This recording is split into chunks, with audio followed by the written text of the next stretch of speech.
4 صفقات مدوية ينهيها النادي الأهلي وإليكم التفاصيل. الخطيب يحسم صفقة ديريك كوتيسا بعد مفاوضات مباشرة مع اللاعب.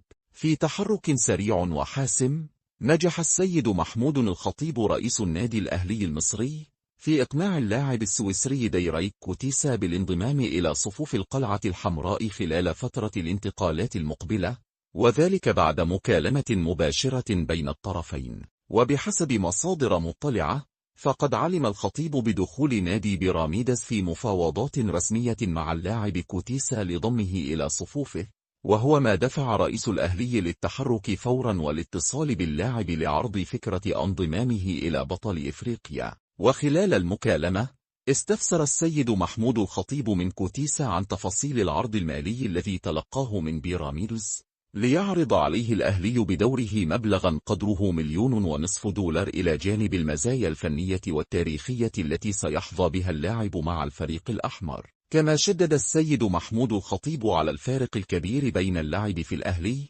الذي يعد النادي المصري الوحيد المشارك في كأس العالم للأندية، وبين الانضمام إلى بيراميدز، مؤكدا أن اللاعب سيحظى بفرصة الظهور أمام نجوم الكرة العالمية والمنافسة على ألقاب قارية ودولية مرموقة. وبعد مناقشة طويلة، أبدى كوتيسا موافقته المبدئية على الانضمام إلى الأهلي، مؤكدا تطلعه لخوض تجربة اللعب مع واحد من أكبر الأندية الإفريقية، على أن يتم استكمال الإجراءات الرسمية لإتمام الصفقة خلال فترة الانتقالات المقبلة. ويعتبر ديريك كوتيسا البالغ من العمر 27 سنة من أهم اللاعبين في منتخب سويسرا، وينشط أيضا في البطولة السويسرية. توصل النادي الأهلي إلى اتفاق مع نادي بيراميدز بشأن استعارة الثنائي إبراهيم عادل ومحمد الشيبي للمشاركة مع الفريق الأحمر في البطولة العالمية. وكان الأهلي قد خاطب إدارة بيراميدز رسميا لبحث إمكانية استعارة اللاعبين خلال فترة المونديال،